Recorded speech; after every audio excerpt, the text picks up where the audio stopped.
Hello and welcome back to Exothermic Plays Games. I'm Exothermic and the date today is Sunday, November 17th, 2024. I've been doing a daily countdown of my 366 favorite video games of all time through each day of the year, and coming in at number 45 is Hollow Knight.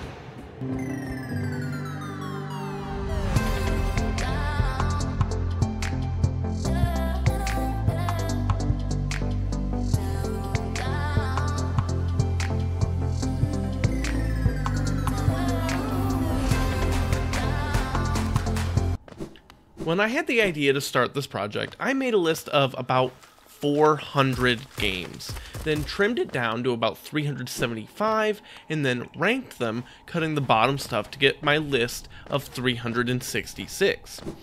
Ultimately, as I've kept up with the production schedule, some games had to get cut mid-year, generally due to technical problems in recording. There was a game I couldn't emulate or get physical access to in time, here or there, local multiplayer game where I couldn't get everyone in one room together.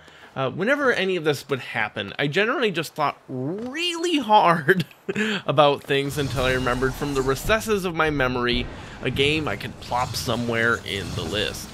Eventually, however, I either ran out of ideas or had gotten far enough into the year where I couldn't plop games in anymore, generally because I was well past the point they would have been in the ranking. And that's when I would reach into my backlog and grab a game I knew I was going to absolutely adore and could safely rank highly. I call these my break glass in case of emergency games, and Hollow Knight is one of those games. I know one of my rules for this list was that I needed to have enough hands-on experience before 2024 to confidently rank it, but hey, it's my list and I can break my own rules. All of this is to say that you might notice I'm not terribly far into Hollow Knight, but I know basically what's up already, and I unlocked enough things to really get everything going on here in order to rank it. I still have not beaten Hollow Knight, but you better believe that's one of the first things I'm going to do when the daily countdown is done, and I may eventually make an update video revising its ranking. In Hollow Knight, you play as just like a little guy, and he fights terrible, horrifying bug monsters with a nail. Okay, I don't think it's literally a nail, but that's what they call their little swords. While there is some area to explore above ground, quickly you find a deserted little town called Dirtmouth and are given some guidance from an old dude living there. But the desolation of the town betrays the life below you. You stand atop the ruins of a vast underground kingdom called Hallownest. It's enormous, with a great biome diversity and just an insane amount of areas to explore. This map is massive. The idea of the story here is that there was a terrible plague infected many of the denizens, turning them into mindless agents of some great evil, and people go down into Hallownest to either plunder its riches or defeat the evil within. So far, people have not been successful on that part, but not a lot of people have actually tried, mind you. But there is a little society of hunters and merchants that you'll find throughout the game, and they're all very full of character and charm, and the dialogue is very fun and well written. The story here is nice, and actually there's a ton of lore you can discover as you explore and talk to people and piece everything together very slowly. But ultimately, that's not really the big reason we're here. We're here because Hollow Knight has some of the greatest movement in any game ever made, in extraordinarily fine-tuned combat leading to what I can only describe as immaculate game feel. You swing your nail for attacks, but very importantly, you can down attack. I'll expand on why it's so important, outside of just being a useful combat technique, in a bit. As you explore the world, you'll fight mini-bosses, bosses, and discover all sorts of items and power-ups. Regarding movement, there's wall jumps, double jumps, dash, a crazy big dash that I know exists but I haven't unlocked yet, and many more things.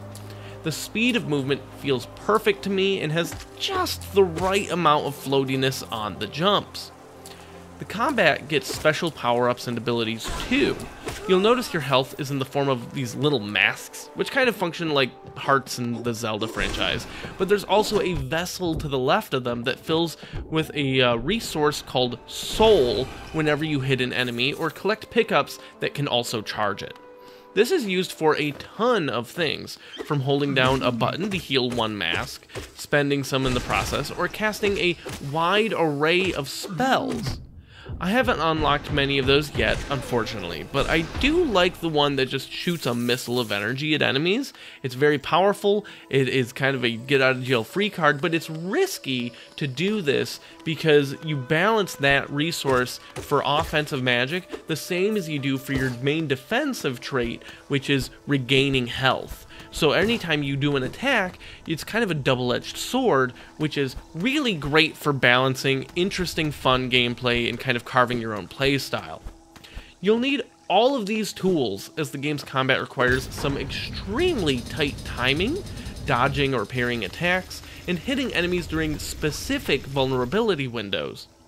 What elevates both the combat and the movement is that the former is often used in service of the latter. The moment that I knew this was a top 50 game, and not just a top 100 game, for example, was when I had to cross a poisonous lake, and the only way I could do that was by down attacking an invincible enemy that was slowly moving across the lake, so I could sort of ride it in a fashion as we moved across together. The game is filled with delightful little discoveries about the map design and just little tricks like that which create light bulb moments for other parts of the map. And you'll have a whole lot of room to explore and spend time in Hallownest given the amount of backtracking you'll do, either because you got a new tool or strategy that will allow you to get somewhere that you previously had to pass, or because, you died. A lot. As you travel through the game, defeating enemies or finding mining nodes, for example, you'll collect a currency called Geo. This is used to buy items, some upgrades, maps, open up new ways to travel through the world, such as there's like a scarab that gets to move through the tunnels, and that's kind of a quick travel, and it's basically a train. I love the world building of this underground city, having these train stations where you ride giant scarabs. It's all very cool. But when you die, you lose all of this money and respawn at the most recent bench you rested at. While it is very painful to lose all of your money, there's something brilliant here. You can get it back. In the room you died in, you'll find a ghost version of yourself, and if you defeat that, you get all of your money back. However, if you die again without defeating it, you lose it all forever, and then a new ghost spawns, and wherever you died this time, with whatever little pittance of money that you had collected along the way back to the other one. So it's really do or die, and that makes for some very tense, exciting moments that can be very aggravating when you're saving up for a big, expensive thing, and you're almost there, and then you're not. Another one of the things that I love about the game is the extent to which you can customize your character with charms. These are items you can equip to modify different parts about the game. You have a certain number of charm slots available, and charms each take up different amounts of slots. Some might do small things with only taking up, for example, one slot, like tell you where you are on the map.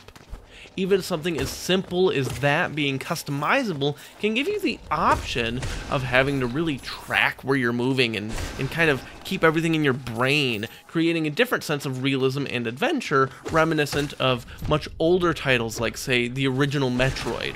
But you can also choose to free up that spot and use it on something else, like one that recharges your soul every time you take damage or increase the damage of your spells. But there's some that cost several slots that are far more radical in their effects, like one that makes it so you can't self-heal anymore with your soul, but your armor is way higher, so you take less damage every time you're hit. And lastly, I'd be remiss if I didn't address the things you're actually seeing on the screen. The aesthetics of Hollow Knight are some of the prettiest animations I've ever seen in a game, and they're all hand-drawn and animated. The attention to detail and care in the world is remarkable, and the more you learn about the lore, the more you see it in the art. The differences in the various regions of Hallownest are striking, and as I did for the first time while recording this gameplay, I especially like exploring the underground city portion of the kingdom as opposed to the wilderness around it. The music is also beautiful, capturing the melancholy of exploring the ruins of a dead civilization, but also balancing the finesse and excitement of the combat.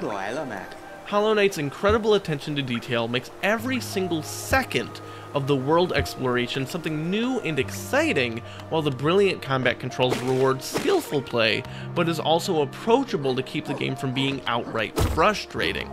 As I mentioned at the top of the video, I'm very much looking forward to having the time to explore more of the brilliant world, which is really what I think this game is actually all about. Join me tomorrow as I talk about my 44th favorite game, where I play the greatest game Sega has ever made, and I will stand by that statement when you learn what it is.